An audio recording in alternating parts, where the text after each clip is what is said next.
So, ano tong core principles sa law?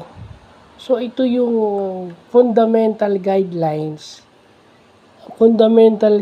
or standard, no, na ang ini-ensure nito is consistency, fairness, and justice within the legal system. So, ito yung principles na ginagamit, no. Ini-ensure nila na consistent sila, fair. So, ibig sabihin, wala silang double standard, impartial.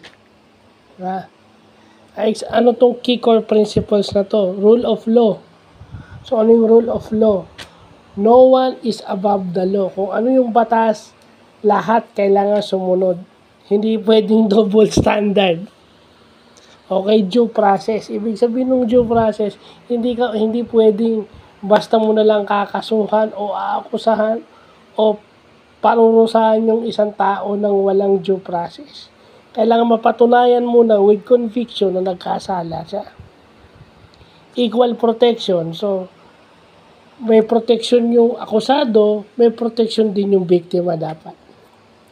At syempre, dito kadalasan sumasablay sa 2, 3 at saka 4. 2, 3 at saka 4 sumasablay, pero dito sumasablay. Impartial judiciary. Ibig sabihin, walang kinikilingan judiciary. Patas kayo. Kaya sinabing fair eh. Consistent ka, fair, nasa gitna ka, wala kang kinikilingan.